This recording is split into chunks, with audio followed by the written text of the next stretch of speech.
एक वृत्त के परिगत एक चतुर्भुज एबीसीडी खींचा गया है तो सिद्ध कीजिए AB प्लस CD बराबर होगा AD प्लस BC के। ये देखिए AB और CD का जो योग होगा वो बराबर होगा किसके, BC प्लस AD के। ये बात समझ में आया? तो क्वेश्चन आपको बस इतना ही परीक्षा में लिखा रहेगा कि एक वृत्त के परिगत, तो समझिए कि एक वृत्त पहले बनाना है, परिगत मतलब वृत्त के चारों ओर एक चतुर्भुज बनाना है। बोला है चतुर्भुज बनाना है, कैसा है, ABCD। तो चतुर्भुज बना लीजिएगा, उसको नेमिंग जहां से मन करे तहां से दे सकते हैं, ठीक है। लेकिन इसमें किताब में चित्र दिया हुआ है, जिस तरह दिया उस तरह लिखे हैं। खींचा गया है तो सिद्ध कीजिए AB प्लस CD मतलब A भुजा की लंबाई और A भुजा के लंबाई का जो योग होगा, A भुजा और A भुजा के योग क्या होगा, आपस में बराबर होगा। यही हमको सिद्ध करना है। तो सिद्ध करने के लिए देखिए क्या करते हैं।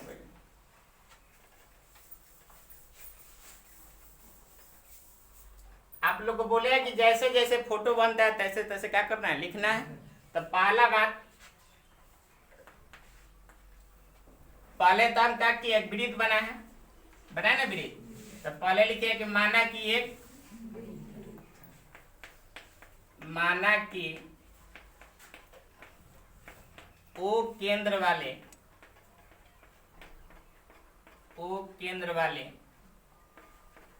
एक वृत्त है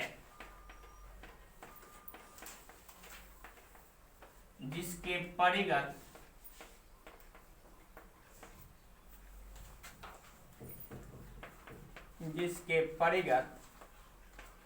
एक चतुर्भुज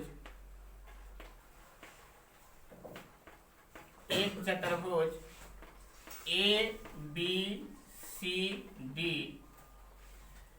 खींचा गया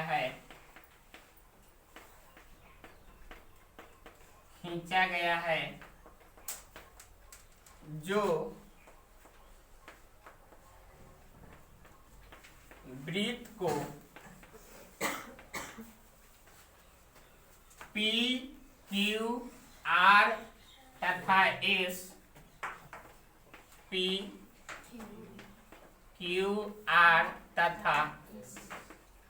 S बिंदु पर स्पर्श करती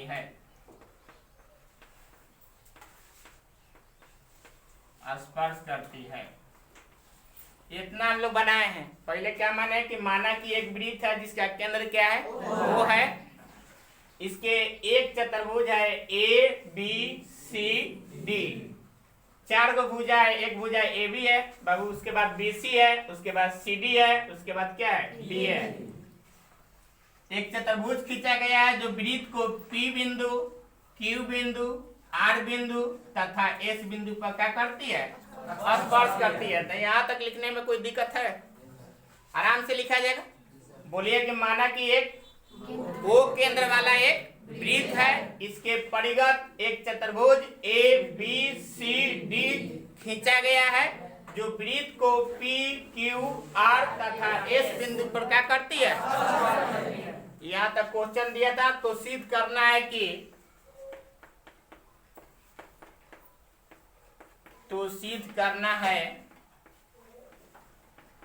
है कि A भुजा और A भुजा का योग बराबर होगा किसके, A भुजा और A भुजा के। तो वो लिखना है, यहाँ पे सिद्ध करना आपको AB प्लस CD बराबर है AD प्लस किसके, BC के। यहाँ तक कोई दिक्कत? और एक बात और, आप यहाँ पे देखिए फिगर में क्या हुआ है। पहले ये वाला इसका क्या है आपको पता है कि कोई भी वृत्त के बाहर कोई बिंदु, एक बिंदु स्थित होगा तो इस बिंदु से वृत्त पे जो स्पर्श रेखा खींचा जाता है, दोनों स्पर्श रेखा की लंबाई आपस में क्या होता है, बराबर। ये आप जानते हैं।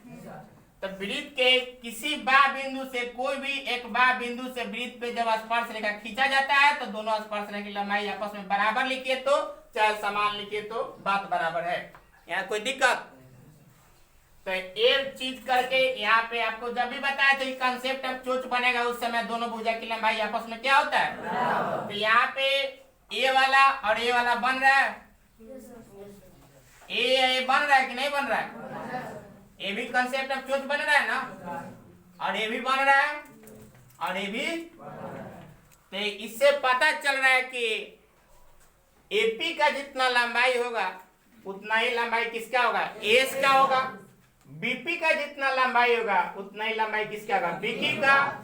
और सीक्यू का जितना लंबाई होगा उतना ही किसका लंबाई होगा? सीआर का। और डीआर का जितना लंबाई होगा उतना ही लंबाई किसका होगा? यहाँ तक कोई दिक्कत? तो सबसे पहले बताएं कि आपको मानना कि ओ केंद्र वाला एक वृत्त है, इसके परिगत ए बी सी डी एक चतुर्भुज खींचा गया है, जो वृत्त को पी क्यू आर तथा एस बिंदु पर क्या करती है? स्पर्श करती है। यहाँ तक कोई दिक्कत? उसके बाद देखिए,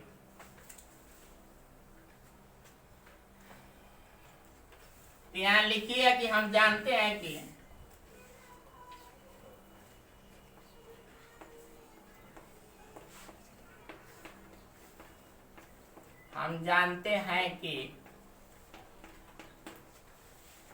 वृत्त के एक बाह्य बिंदु से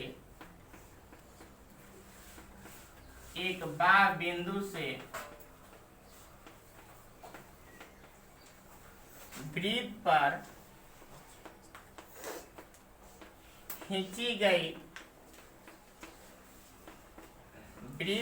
खींची गई स्पर्श रेखाएं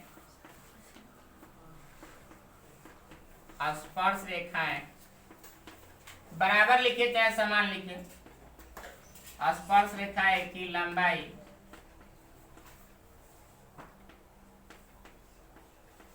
बराबर, परीक्षा में कभी समान नहीं देता है,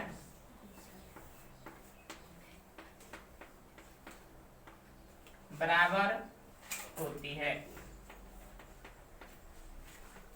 ये आपको तो पता है कि हम जानते हैं कि वृत्त के एक बाह्य बिंदु से वृत्त पे खींची गई स्पर्श रेखाएं आपस में क्या होती है? समान होती है या बराबर होती है।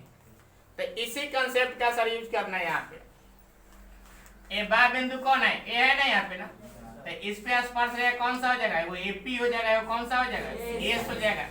तो यहाँ पे लिखिएगा पहला एपी बराबर कौन सा हो जाएगा? एस। यहाँ तक दिक्कत? इसी तरह यहाँ पे लिखिए ए बी से कौन सा आ जाएगा? बीपी। और कौन सा आ जाएगा? बीक्यू। इसको पहले लिख लीजिएगा, बिंदु ए से खींची गई स्पर्श रेखाएं, बिंदु ए से खींची गई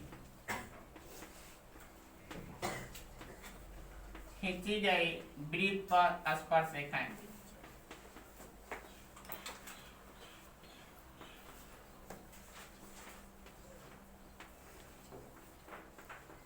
इसको समीकरण 1 मान लीजिए। कोई दिक्कत यहाँ तक? इसी तरह बाबू इसका लिखेगा बीपी किसके बराबर हो जाएगा? बीक्यू के। तो यहाँ लिखेंगे बीपी बराबर बीक्यू। ये कौन सा बिंदु से? तो यही बस सेम चीज लिखना है, बिंदु बी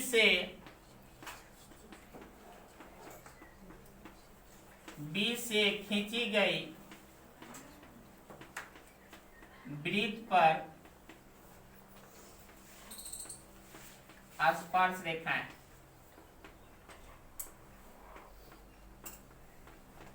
कोई दिक्कत? इसको समीकरण 2 मान लीजिए।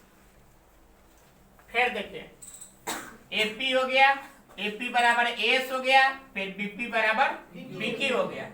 अब देखिए ये सीक्यू बराबर क्या हो जाएगा? सीआर।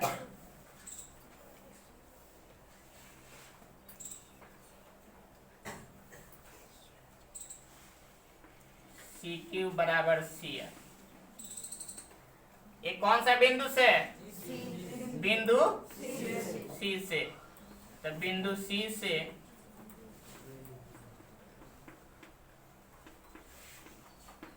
खींची गई वृत्त पर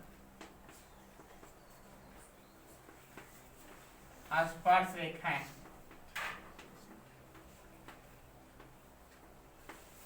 समीकरण क्या हो जाएगा? अब देखिए एक क्या सीक्यू हो गया ना, सीक्यू सीक्यू एक क्या लिखे, एपी बराबर हो गया किसके? एस के, फिर बीपी बराबर हो गया किसके? बीक्यू के, फिर यहाँ पे सीआर बराबर करिए, ठीक रहेगा।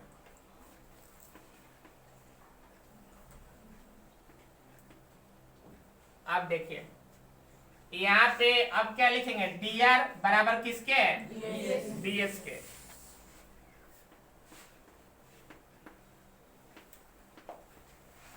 कौन सा बिंदु से? बिंदु डी से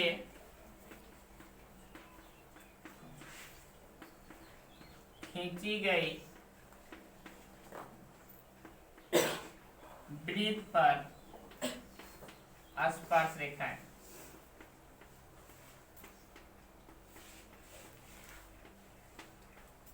समीकरण 4। अब देखिए यहाँ पे सब तो लिखा गया। ए बा बिंदु यहाँ से एक बिंदु ए है, ए से स्पर्श रेखा एपी है और क्या है? एस है, तो एपी बराबर क्या कर दिए? एस। यहाँ बा बिंदु बी से स्पर्श रेखा बीपी है और क्या है? बीक्यू है। तो यहाँ ध्यान में रखिए कि हमको इधर लाना क्या है, उसी हिसाब से यहाँ पे लिखिएगा, बेटर रहेगा। तो एपी और बीपी को एक साइड लाना है, इसको जोड़ना है। ए भुजा और ए भुजा आपस में क्या है? बराबर है। तो ए वाला और ए वाला एक साइड लिखिएगा, फिर इसमें ए वाला और ए वाला एक साइड लिखिएगा, क्योंकि सिद्ध करना है कि A B plus C D बराबर होगा बी सी प्लस किसके? ए डी के। तो ध्यान में रखिए कि ए वाला और ए वाला एक साइड लिखेंगे और ए वाला एक साइड लिखेंगे। समझ में आया? तो यहाँ पे लिख दिए कि एपी बराबर क्या? एस, फिर यहाँ पे किए बीपी बराबर बीक्यू। अब बीक्यू लिखिएगा तो फिर इसको पलटना पड़ेगा, क्योंकि ये दोनों तो आपस में बराबर है ना। इधर भी लिख सकते हैं, इधर भी लिख सकते हैं, कोई दिक्कत नहीं है, लेकिन जो लाना है उस हिसाब से लिखिएगा तो आपको थोड़ा आराम मिलेगा। समझ में? तो ये लिख दिए बीपी बराबर क्या? बीक्यू। अब यहाँ पे लिखे सी आर बराबर क्या? C Q. अब फिर डी आर बराबर डी एस। और क्या करना है आप ध्यान दीजिएगा कि चारों समीकरण को अब जोड़ देंगे तो शायद ये आ जाएगा। लिखिएगा समीकरण 1, 2, 3 तथा 4 कोमा दीजिए, बेटर है, 4 प्लस से को जोड़ने पर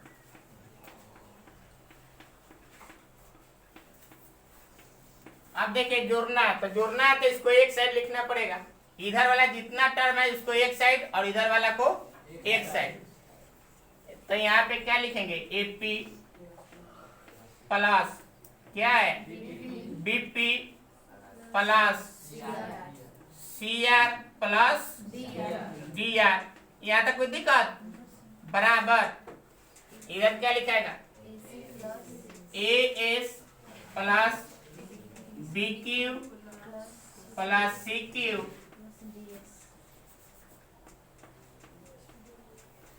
प्लस डीएस। अब ध्यान दीजिए, एपी और एबीपी ये टोटल एबी के बराबर हो जाएगा। आपको बताया था कि यहाँ से यहाँ अगर 10 है, ये 4 है, तो कितना होगा? 6 होगा। तो एबी बराबर लिख सकते हैं एपी प्लस बीपी। तो इसको एक जगह करिए, एक जगह है, इसको अरेंज करके लिखेगा एपी प्लस बीपी, फिर प्लस क्या है? CR plus DR, CR plus DR बराबर। अब आइएगा एएस प्लस क्या है? डीएस ना। तो इसको एक साथ लिखेगा, एस प्लस डीएस को एक साथ करिएगा, एस प्लस डीएस। ऐसा क्यों करा समझ में आ रहा? क्योंकि ये दोनों को जोड़ के आप डायरेक्ट एडी यहाँ पे लिख सकते हैं, क्योंकि यहाँ पे एडी लाना है, इसीलिए ऐसा काम कर रहा है। क्योंकि ए वाला लंबाई और ए वाला लंबाई दोनों बाबू ऐड करिएगा तो किसके बराबर हो जाएगा? एडी के बराबर हो जाएगा। तो एस प्लस डीएस जो होगा किसके बराबर हो जाएगा? एडी के। इसी तरह यहाँ पे एपी प्लस बीपी किसके बराबर हो जाएगा? एबी के। इसी तरह बीक्यू प्लस सीक्यू किसके बराबर हो जाएगा? बीसी के। और सीआर प्लस डीआर किसके बराबर हो जाएगा? सीडी के। बात समझ में? इसीलिए ऐसा करे। क्यों करे ये बात समझ में आना चाहिए। अब क्या लिख सकते हैं, देखिए बी क्यू प्लस क्या? C Q, B Q plus C Q. कोई दिक्कत है आता? और ये एपी प्लस बीपी किसके बराबर हो जाएगा? एपी प्लस बीपी किसके बराबर हो जाएगा? एबी के। वही लाना ना एबी, तो एबी लिख देंगे यहाँ पे। अब C R plus D R किसके बराबर हो जाएगा? C R plus D R किसके बराबर हो जाएगा? सीडी के। पहले एबीसीडी में जो पहले था पहले लिखा था, यहाँ सीडी भी लाना है, वो ध्यान रखिए, डीसी मत लिख दीजिएगा। एबीसीडी में जो लेटर आता है वो भी लिखना सही है, लेकिन एबीसीडी में जो लेटर क्रम में आएगा वैसे अरेंज कीजिएगा। S plus DS, S plus DS क्या हो जाएगा? एडी। और प्लस बीक्यू प्लस क्या है? सीक्यू कितना हो जाएगा? बीसी। यही लाना था। एक बार समझिएगा ध्यान से, फिर बता रहे।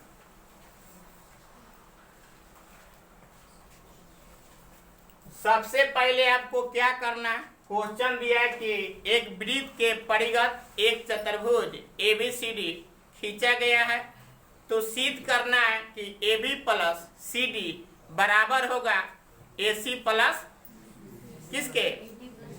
नहीं, BC प्लस AD के। बात समझ में?